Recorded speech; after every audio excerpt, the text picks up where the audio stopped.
Welcome back to the Ben Motorcycle Adventures podcast, your hub for everything off-road, dual sport, and adventure motorcycle.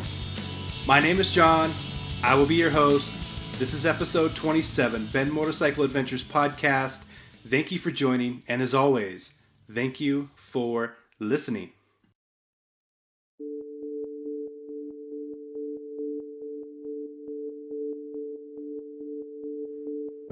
When you're out there, all alone,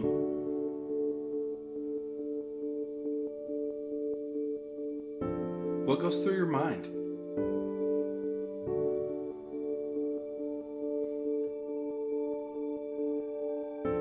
Oh, wow.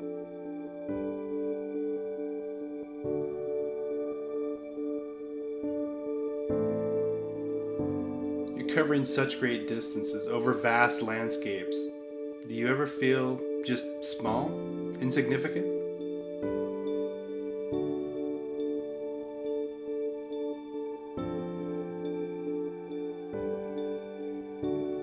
Now I think I've never been happy in my life. This is the life for me.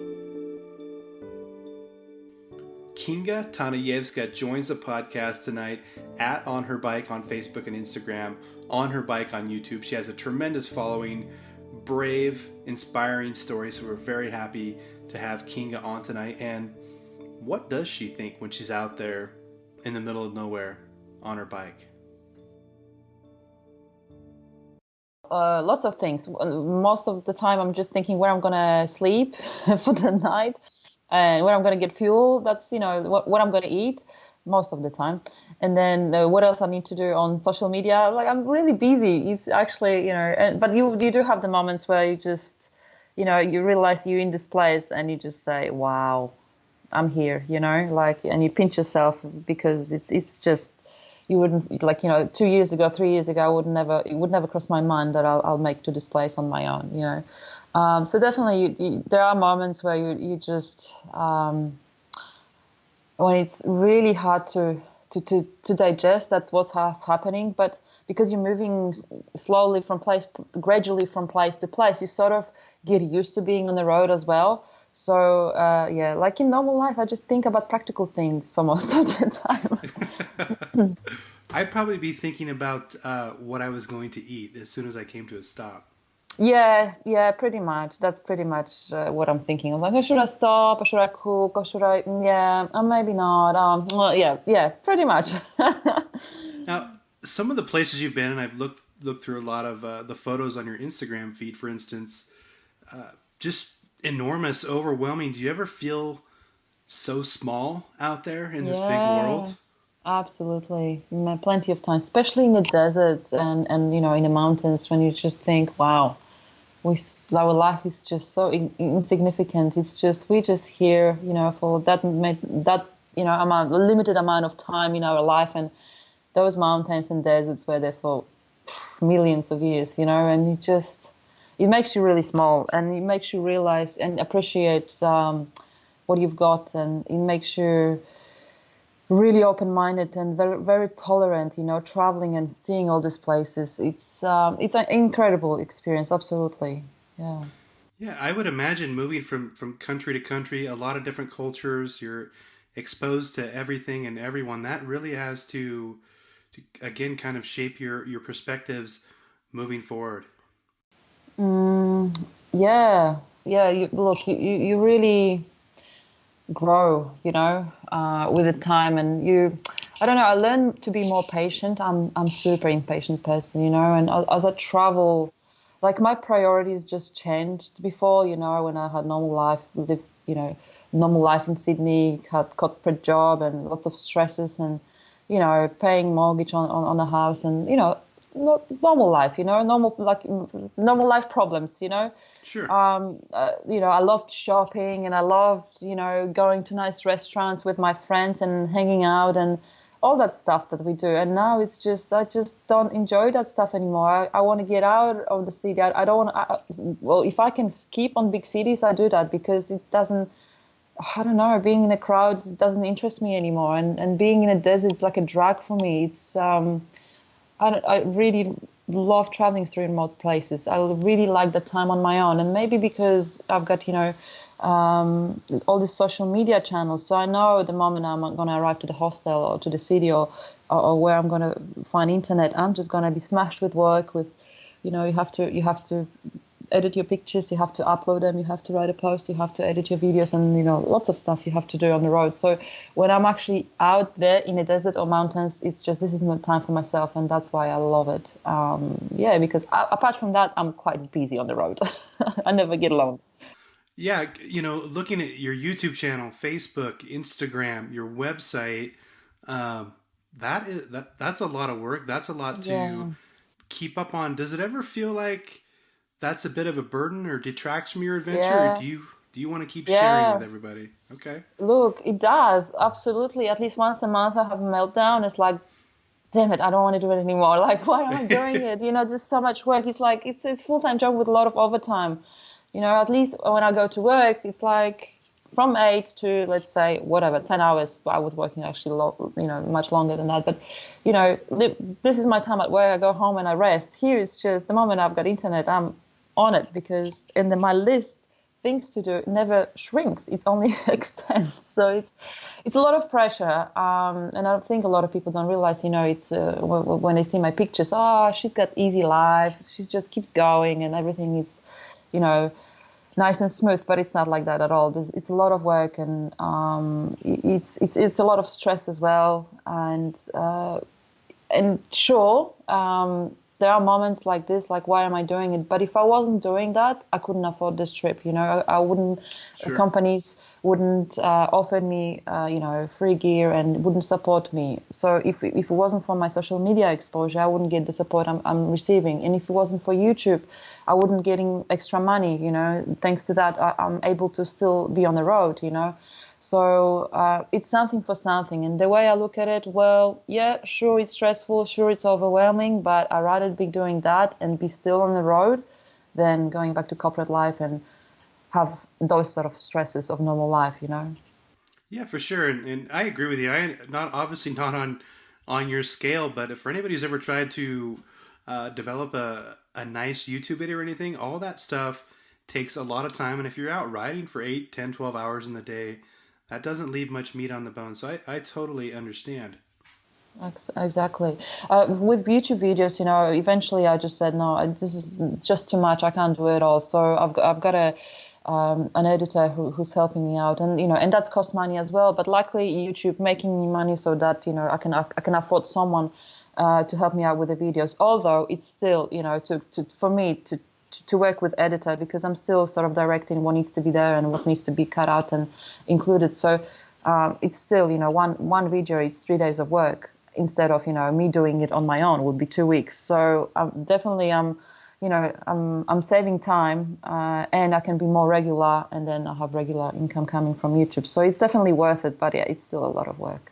Okay, so if we rewind, I don't know how many years, how did all this start? When did you get your first motorcycle, and when did this idea of traveling the world kind of come to fruition? I've been riding bikes since I was 16, and since I remember, I love bikes. I don't know, since I was a kid, always really fascinated me. I don't know why, just did. And so I was born in Poland. I grew up in Poland, and that's where I learned how to ride bikes in Poland. I had lots of friends, and we had a great community over there. That was late 90s. I'm not that old. Late 90s. It started off from there. I was riding sports bikes, naked bikes, but never really off-road. And in 2016, I immigrated to Australia.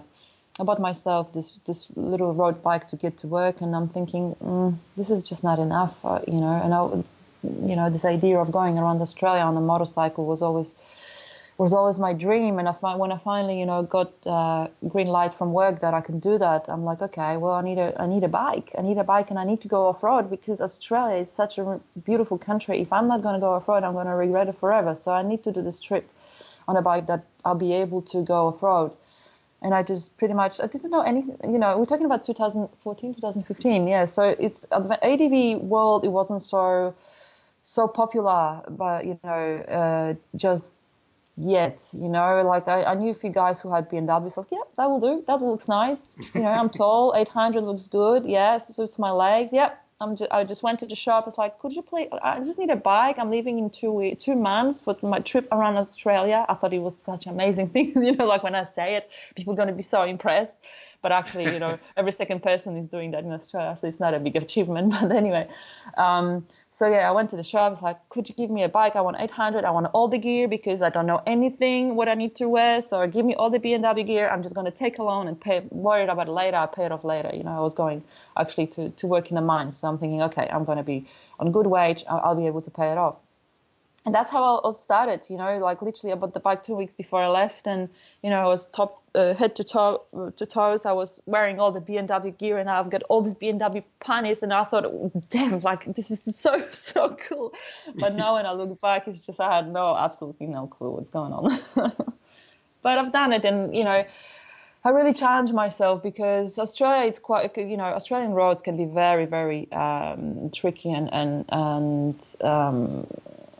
challenging, for someone who doesn't know how to ride in the outback. But look, this is like slow, baby steps. I was very, very, what do you call it? I just wouldn't let it go. The idea of going, on gravel roads, I just had to do it. So I would, for example, okay, I knew there is a long gravel road from this town to that town, so I would go to this town to choose information, and I ask questions. So what sort of gravel is it? Is it corrugated? Is it sandy? Is it muddy? Is it like what?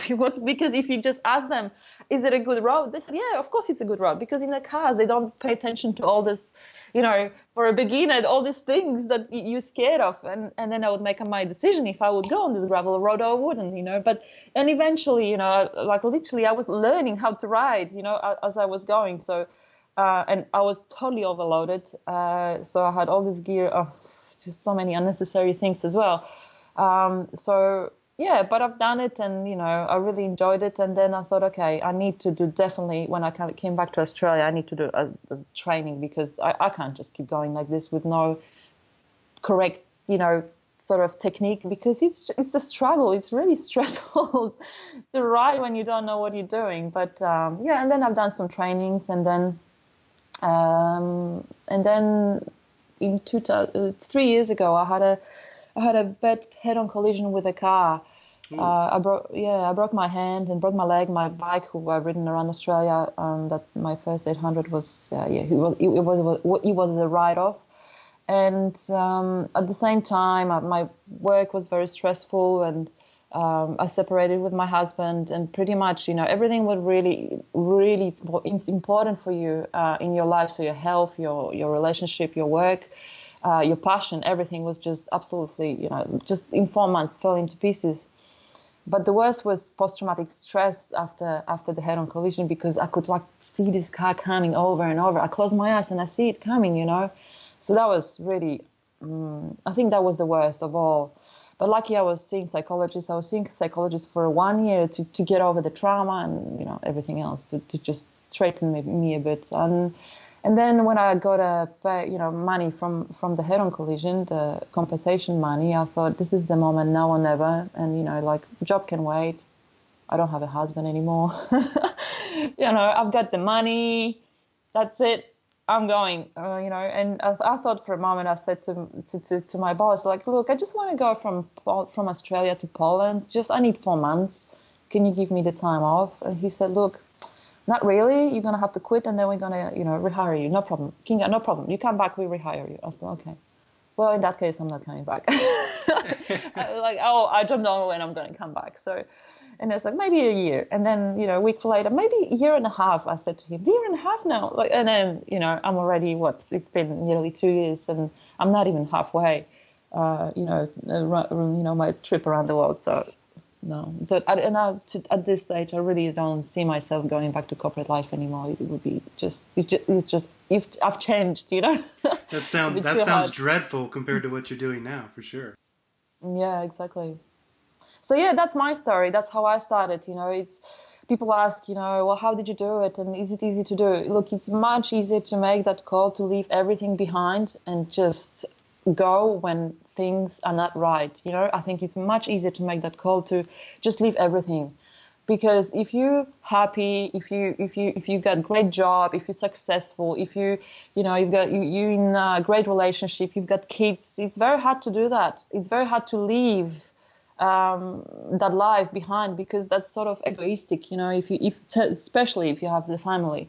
So that's why people can make those choices, I think, a lot of times, unless they're traveling together with, most of the people I see actually, around the world travelers, they're in the 50s, 60s, kids are out of the house. They already either, semi-retired, or they sold the companies and they just enjoy their life together, on a bike, two up or sometimes on two bikes. So, everyone has got different story, and, when you hear all of them on the road, but yeah, pretty much that's mine. My life had to fall apart for me to actually go. And, now, I thought it was the worst time of my life. I thought my life will never get better. I was quite depressed. I was on antidepressants, and I thought really my life will never get better. And I'm thinking, wow, sometimes you just have to go, touch the bottom to actually go up. And now I think I've never been happy in my life. This is the life for me. Yeah, it seems that everything's right now. And back to your statement from a few minutes ago, I think a lot of us, or a lot of people, are conditioned and wired to think that that status quo, or that norm, you go to work every day, you work till you retire. That's how it's supposed to be. But I think there's quite a few of us that over time kind of develop a different vision for how we want to spend out the rest of our days here. Yeah, absolutely. You've got one life, do it as you can, when you can. So how many countries have you visited so far? I've lost the count. Actually, It's all a I blur. didn't count it for a while, so I'm not sure. I don't know, like 30 maybe. Not that many, you see, because only to get, I was going through big countries. I remember when I was counting, my countries from Australia to Poland, and that took me 6 months. That was only 18 countries. Because but big countries, and now here in the Balkans, I've done like 7 countries within 2 weeks, so it's very different. Saying like people, like when people count the countries, it's I think it's relevant depending on the really terrain you're going through, because you can't compare riding to 1,000 kilometers, 10,000 kilometers through Siberia, and that's just or Russia, and then that's just one country, right? And in Europe, you'll be like probably going through 20 of them, in that distance. So, yeah. So also, it seems like, and correct me if I'm wrong, but you're not just out there riding. You immerse yourself in the culture. I've seen through the videos where you show up somewhere, you meet with some local riders, you go out, you adventure, you visit landmarks and things like that. So it seems to me to be more than just a ride. Yeah, absolutely. Look, for me, it's a really the most important thing is the people I meet on the road, and and this is another, such a positive thing of being active on social media, because you in contact with all these people from these different countries. At the start I was using couch surfing. Now I don't have to use couch surfing anymore. People just send me messages through Instagram or Facebook, and inviting me to their homes. And look, sure, people say, oh, why are you taking those invites? But you just know, like, someone sends you a message and you really know if someone is genuine or someone is just someone that you need to ignore. And I never got in trouble with that, and of course you have to be cautious, but so far, my staying with my followers or just friends of friends, it's been incredible. And it really, for me, what I remember from the country, yeah, sure, there's landmarks there, sure, it's nice, scenery and beautiful scenic routes, but it's really who I met there. And that's my memories, So the people make the main factor of if you're going to love the country or not. So, and I love riding on my own. I love being on my own. But if I'm arriving to the city or to certain location, every now and then I need to. I love to meet with the local, because they can tell me about the place. They can tell me their point of view, and it's very interesting. Because what we hear in media, it's one thing, and when you are actually arriving to the country, it's another. And it's so interesting, like countries at conflict. You go through them and you hear all the stories. I don't know about Iran, Israel, all Arab countries.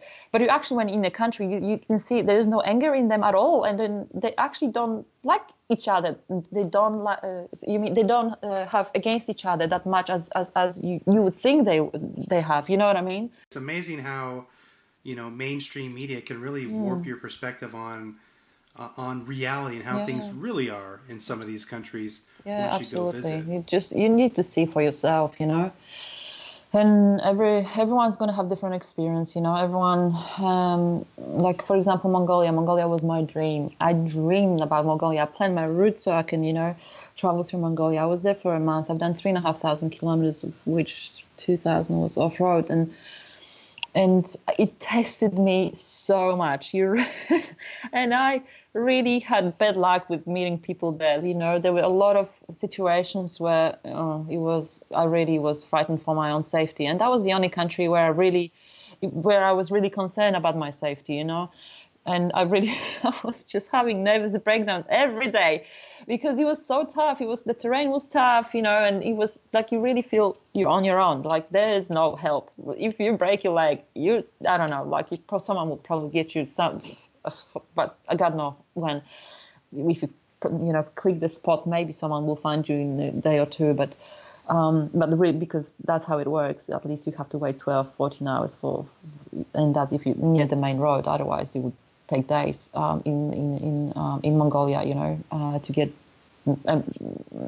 support from emergency beacon, because it's just that the hospitals don't exist. That there is no, there's just few villages, few bigger towns, and that's it. But if you're in between them, you're on your own. Mongolia, I wanted to ask, was it more so a matter of it just being so remote, or did you have some bad interactions with people? Or yeah, bad interactions with people. It was everything together. The terrain was tough. I had very, very heavy bikes, so it's just there was stretches where just 200 kilometers of sand that took me a day and a half to get through. It's hard work.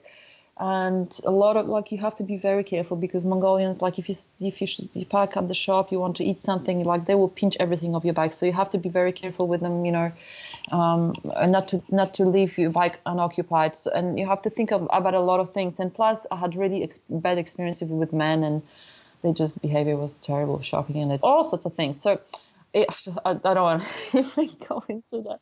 No, it's okay. But that was the only really time when I felt that, damn, and I'm so upset when I think about it, because if I was a man, these things things wouldn't happen to me. It's just because I'm a woman. It's so not fair. I have to think about those all extra things. But you do, and then after a while, you just develop this, you just have to be smart. And if it doesn't feel right, don't stay there. If it's not, and I meet so many people, and straight away, I know if I can trust them or I can't. Like if you can feel it. When someone invites you to the home, it's just they're just the most beautiful people in the world, and no one's going to harm you. But yeah, sometimes you just okay, yeah, it's nice to meet you, and yeah, I'll see you later. Yeah, I mean, I think we're all very intuitive, as humans to begin with. But I would assume that you traveling over time and visiting different places and interacting with so many people, you develop probably another level of wariness, in respect to the people you run into and you meet. Yeah, absolutely. You just learn. You just know. I don't know. And most of the people who are on the road for a while, and you just know. And like I said, sometimes I set up my tent out in the middle of nowhere, and the best way is just out of sight, out of mind. Do it somewhere where people can see you. Don't do it near the villages. Don't do it near the cities. Sure, sometimes it's hard when you're in Europe or somewhere. It's very hard to do that because it's overpopulated. But or in Mongolia, well, you can't really hide. It's desert, so you set up your tent, and just because now there's no one around doesn't mean in 1 hour there won't be a guy coming with the cows or camels going past. And even in the Gobi Desert, I would actually cover my bike with the bike cover, although there was no one around, because I knew if I'm going to go now and I'm going to try to sleep, and there will be someone coming and they're going to see my bike, they're going to pinch everything of it. So I'm putting my bike cover everywhere. And you know what? It's the best anti-theft solution. I don't have any chains, don't have any ropes, don't have anything. I just put the bike cover, because I have a lot of those bags, attached to my panniers. So there's a lot of things that can go missing. And that's my spare tools and spare parts, so important stuff. So, but yeah, never got any trouble, never. And Europe probably would be the most challenging, when you're leaving your bike in front of hostel, put the cover on. No, I had no problems. People don't even know what bike it is, and yeah, just don't pay attention to it because it's just black cover. Yeah. So reflecting on a lot of the great people you've met, have they taught you anything along the way? Yeah, absolutely. You. The most important thing, you learn about the culture, and just meeting people from different countries. It's a lesson on its own, and I'm so interested in their life, I'm really interested how they manage day-to-day things, it's so different, as my first country was South Korea, and then, oh yeah, cool, this is amazing, totally different than anything I've seen later on. But then I arrived to Vladivostok, okay, there's still a little bit, these guys are quite close by, it's only ferry ride. And yeah, you can see there's the Korean, restaurants. There are some Korean living in Vladivostok, and yeah, sure. And then you go further into Siberia. It's like, okay, no Koreans, but these guys were similar to these guys, and and then you go to Mongolia, and then everything sort of blends in like very smoothly, going from country to country. But then when you actually find yourself in Europe, and then you think about Korea, oh my God, this is like completely different culture. You know what I mean? So this is incredible to see, and yeah. Yeah, I can't imagine the diversity on that scale. Have you ever been to the United States? Yes, sure. I lived in Chicago for a year back in uni days. I took a year off and I lived in Chicago, worked in a pub. That was fun. I love blues, so I had the time of my life there. Is that kind of on your round the world agenda? Yeah, sure. So my plan is this year I'm in Africa. And next year, maybe even a little bit more of next year, because I'm still not sure if I'm going to do a loop of, go around first East Coast and then West Coast, or I finish in South Africa and then ship it to Chile. But Africa is this year, and I'm going to make a choice how far I'm going to go, and then South America and then North America. Okay. Recently, I saw a video where you had the opportunity to visit Chernobyl, and you were walking around, I think, with a dosimeter or something that measured radiation. What was it like visiting that site where one of the worst disasters or accidents known to man happened? Yeah, look, when that happened, I was 5 years old and I was living in Eastern Poland, so we were very close by. And I remember we weren't allowed, to go outside, and we had this special liquid. We had to just take a dose of this special liquid, to prevent, to stop, effects of radiation. I don't know if now these days they say that actually it was unnecessary, but regardless. And I'm very much, for Russia and post-Soviet countries really fascinate me, and they did always. And what happened in Chernobyl, it was always on the back of my mind, and I thought the tragedy, the history, and everything what happened, and I always wanted to see it. Always wanted to visit it. And what really triggered that, I remember when I was still in high school, or maybe so we're talking about 2000, maybe 2003.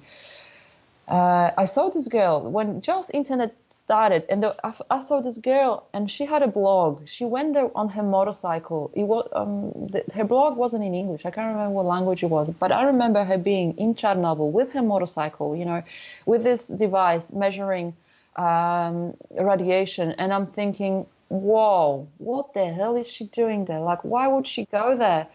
And I'm thinking, and I always thought, Jesus, I really want to do the same. I really want to go to Chernobyl and see it, because, and when you read, all this offers of the trips and stuff like that, they really state that it's important to go on an organized trip, definitely, because you've got a tour guide and he only take you to places where you don't get too much exposure of this radiation, and majority of Chernobyl is fine, is safe.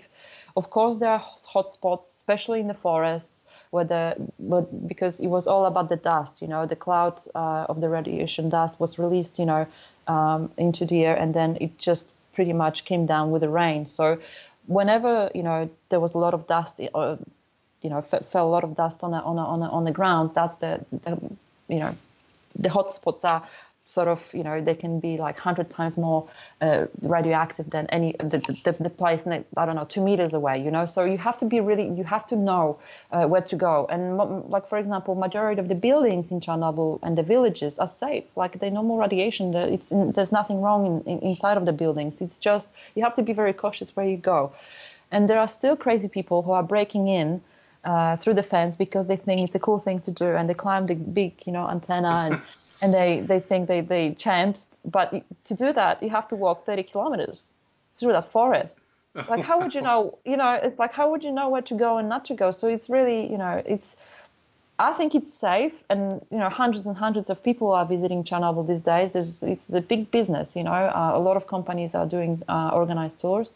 And my only regret was I took 1-day tour. I wish I stayed there for 2 days. But yeah, it's to witness it and to see it, and you realize, damn, like, people were literally living there. And Pripyat, they built this town, and they're just about to open the Luna Park. They were like, in 2 days, they were like 1st May celebration and big day, and it was beautiful weather. And then suddenly these people, within 48 hours, they had to leave everything behind and moved out, and live all the life. It's overwhelming experience, but definitely worth it. Of course, I can't say everyone's got to do it, because some people are, concerned about how much radiation you're going to get. But the company who's organizing the trip said that you're receiving the same amount of radiation as a flight, I don't know, from Warsaw to New York, 8-hour flight. So it's okay. I think it's okay. I believe so. but you know what? I really hope. I think I was already affected when I was 5, and I think nothing will change that. So a little bit more won't hurt. That's my sort of approach to that. But it was worth it. It was incredible experience. It was really eye-opening, and to witness that, it's just something else. Great. And it's hard to imagine, a disaster on that scale. Like you said, people had to pack up and leave their lives behind. Most of us don't know what that's like. So I'm sure it's a very humbling experience to visit a spot like that. Yeah, absolutely. Yeah, absolutely. Hey, I'd be curious. I've asked people this question quite a bit, and usually I get some sort of roundabout answer, but is there a country you've been to so far that you could mark as your favorite? I've got lots of favorite countries.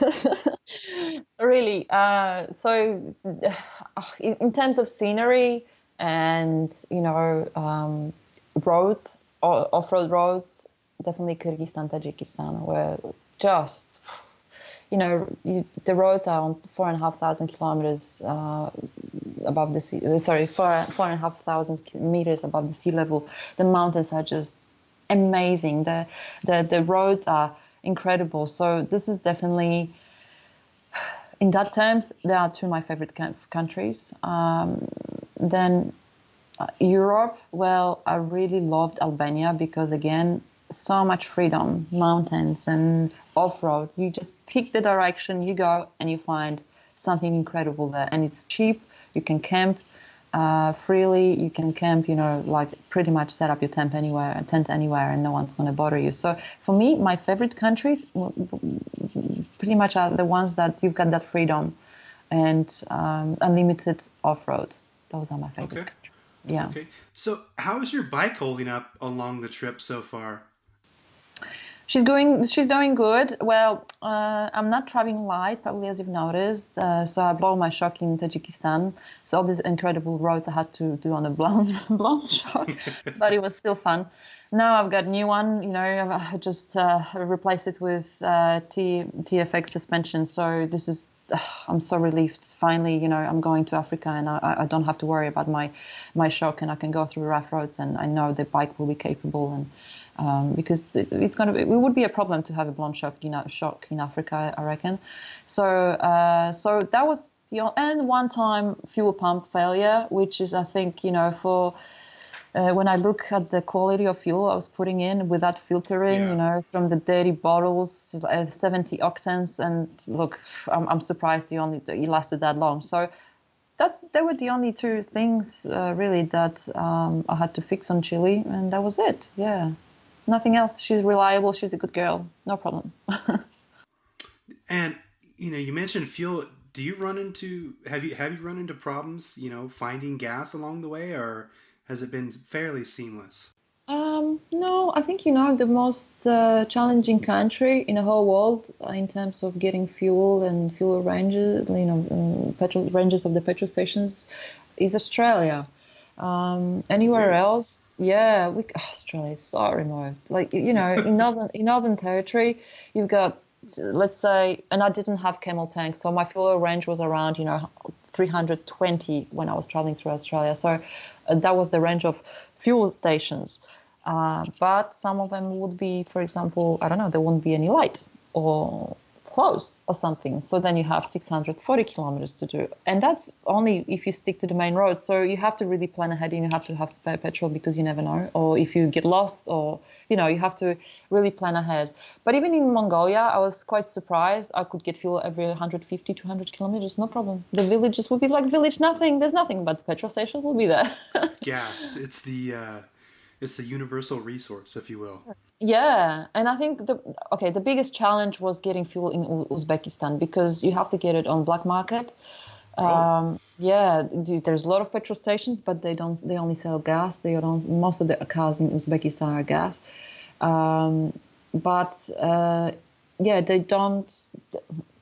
They just don't have enough fuel.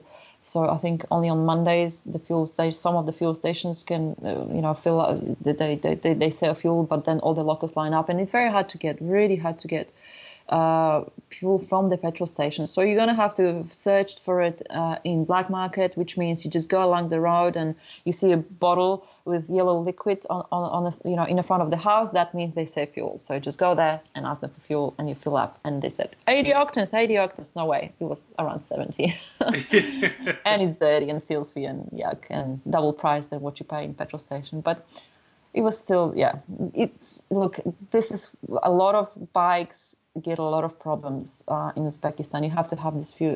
I put this octane booster into my fuel, and my bike was running fine. There was not much clicking, so I was actually quite surprised how well it's done.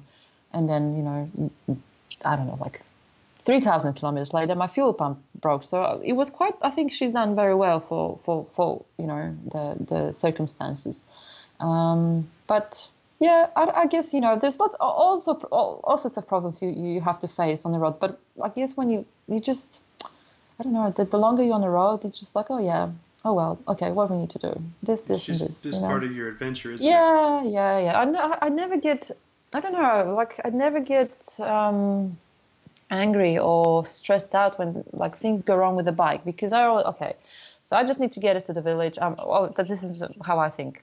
Worst case scenario, I'm going to get a truck, get it to the village, order a part, wait for the part, and I've got the time. So I don't have to be stressed because I've got the time. As long as I'm fine and everything is fine and I'm healthy, everything else can be fixed. So I never think, people ask me, oh, what if about your bike's you're gonna break or something. So no, I'll deal with it. It's like I don't want to think about it now.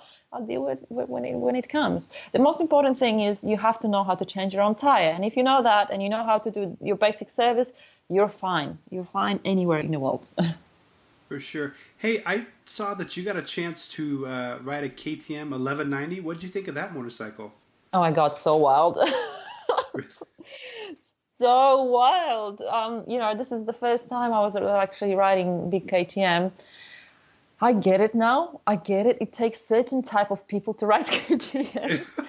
They just Hey, what do you really, mean? I mean, it's just people who love to ride fast, I think, because this bike is just, it takes off from the second, you rev it up, like you accelerate. And but you know what was the downside for me? And it was so silly of me because I said to it, like, I'm riding it for like, okay, let's say 2 hours. And I'm thinking, why is my bum on fire? Do they have like option of like heating the seat or something? I seriously thought I'd turn on some sort of, like a control, like a button for for hot seat. And they just look at me like, no, this is KTM, this is how it is. I'm like, right. I thought that's an option, but I don't see going on this bike on long distance because, like, how can you travel when your bum is on fire all the time? It's such a high performance engine that apparently it's quite common, right? Yeah, that's just heat dissipation. I was gonna say also, KTM's aren't known for having the most comfortable seats either, so it's kind of a rough combo there. Yeah, because what if you're riding through the desert, it's 45 degrees, and then plus your seat is like super hot. That would be really tough, I think. Yeah, that's going to be accelerated out in the heat in some of the places you've traveled for sure. So Mm, you yeah. most likely have the right machine for what you're doing. Hey, Yeah. has there ever been a time you've been out there and you've regretted it, or you just want to go back home or go back to that other life or anything like that? No, never. Even in the moments where I have a bad day or like I'm like, overworked and overstressed and like just, I have enough. I never, this thought never come to my mind that I want to quit and go back. It's not the right time for me. I think maybe one day, I'm not saying I'm going to go forever. I'm just saying I'm just going to continue for as long as I want to and I feel like it. And for as long as I can finance it myself because my savings are pretty much gone. And but luckily, like life on the road really doesn't cost you much, and I'm really, really lucky that people host me, of course, especially Europe. It was so important, to stay with people because I simply couldn't afford it. Like my budget is like $30-40 a day, and that's including fuel, accommodation, food, which is undoable in Europe because like you fill up, and that's already like 30 euros just to fill up your bike. So that's why I really rushed through Europe, and I didn't even go to Western Europe because I stick to the Balkans because I simply couldn't afford it. But even so, now I'm trying. I set up my online shop, and hopefully that will give me a little bit of income, and I've got a little bit of money coming up from YouTube. So hopefully, I'll get by, and I'm just gonna tick along for as long as I can. And I don't know. Yeah, I can't see myself stopping anytime soon, actually. Okay. Hey, I've ridden with groups and I've been on some lengthy solo rides. Nothing like what you've got going on here, but what is it? What is it about solo travel? I like to tell people that it really gives you an opportunity to disconnect, but maybe reconnect with yourselves. How do you feel about solo travel as a whole? For me, I think there are two types of solo riders. That's my observation. There are riders who want to travel on their own because they want to be on their own, and that's their choice. And they don't, I don't know, maybe they don't really blend in. They're not very social.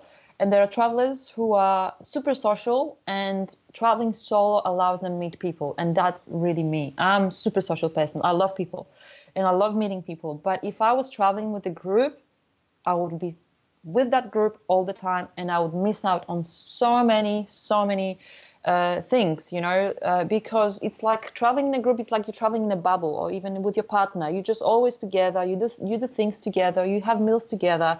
You just you have to consider each other, and But when you're traveling on your own, you wake up every day and you do what the hell you want.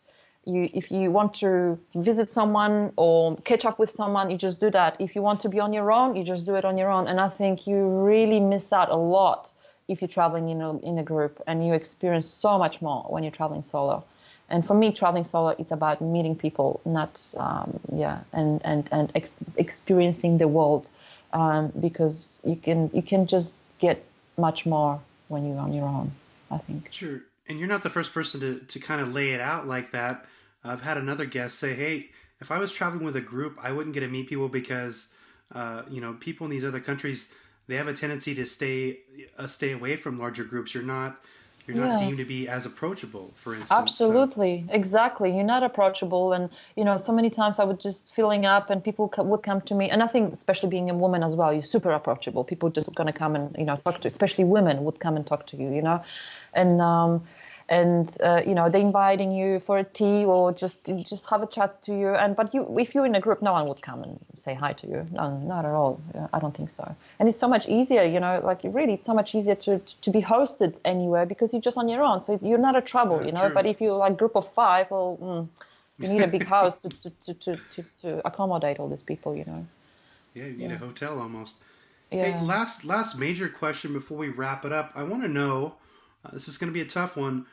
Through your travels, and I think you probably started this trip, and like you said, life was a little bit rough, a little bit out of balance. But what have you learned about yourself along the way here over the past few years? Hmm. Hmm. That's a tough one. I never thought about that. I'm a practical mind. I just don't think about serious stuff. I just, kick along. Um, I think I learned how to be patient and and maybe be more positive and and confident that things will work out and I will find a solution. And I think um, hmm, definitely, I don't know if it's a good thing, but I learned how to be more independent. I was already very independent, and now I'm just super independent. So, I think I'm going over the board a little bit now. But yeah, I think that's all. That's about myself, yeah.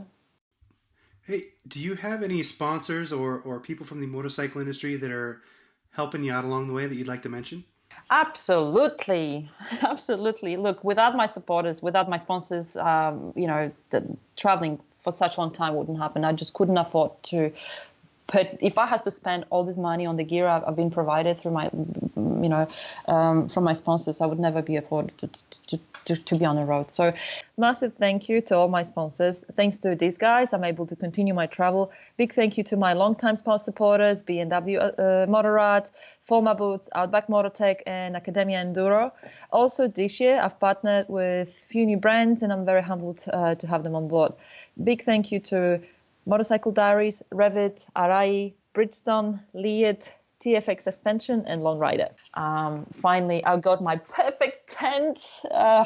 God, it's awesome. It really is. Like, I've talked to the guys when they were designing this tent, and they finally created something that is absolutely perfect for solo and two people for traveling overland. It's a great one. So yes, thank you, absolutely. Thank you so much for your support, guys. Without you, I wouldn't be able to do that. Yeah, and thanks for reminding me. We had Lone Rider on the podcast a while back, and I wanted to ask you because I knew you had the tent and it hasn't shipped yet, but we're gonna get one. But I was interested to hear what you thought of that. Yeah, I love it. Look, before I had MSR, and it was a little bit lighter, but I found it was too fragile. And this Lone Rider tent is much more durable, and it's got really a lot of cool features that are just designed specially for bikers, which is super cool. And I just love the look of it. And it's so spacious. It's so much space. It's like now I can have my little office there. Like before I was just literally like, it was not enough space for my gear and, and my laptop when it's a rainy day and you can't really hide anywhere. And he's like, wow, this is like a villa. It's awesome. No, you're going to love it. I hope you're going to love it. I love it. Ah, perfect. Okay, last thing. How do we find you on Facebook, Instagram, YouTube? And you mentioned your shop too. Yes, so pretty much all my social media channels are on her bike, named on her bike. Also, I've just recently opened like 3 days ago, online shop with t-shirts and stickers and just all sorts of gadgets, and that's on Etsy under on her bike as well. All right, Kinga, I thank you for spending some time with us today. Have safe travels, and again, I really appreciate you talking to us on this episode of the podcast. Thank you so much, John. Thank you for having me. It was a pleasure to talking to you. Thank you. Cheers. Thank you. Cheers, Kinga. And I know that you're super busy, so thank you for donating some of your time to this podcast. Safe travels wherever the journey leads you, and maybe we'll cross paths whenever you make your way into the United States in a year or two. So again, safe travels, and thank you for coming on the podcast at On Her Bike, Facebook and Instagram, On Her Bike on YouTube. There's some tremendous content on there. You guys need to check that out, and do not forget about onherbike.com and visit her shop. She's got some merchandise for sale too. One more time, thank you for coming on the podcast, Kinga. BenMotorcycleAdventures.com. You guys know the drill. That is our website. Make sure you stop and check us out. And at Ben Motorcycle Adventures on Facebook and Instagram. This was our second podcast this week. You guys are in luck. I've got one more coming at you Thursday with Jocelyn Snow. I may need a break after all these podcasts, but we're really blessed with 3 great episodes, 3 great guests this week. So I got one more coming Thursday with Jocelyn Snow. And that's a wrap. I'm out of here. Thanks for listening. Ben Motorcycle Adventures podcast, episode number 27. We'll see you Thursday.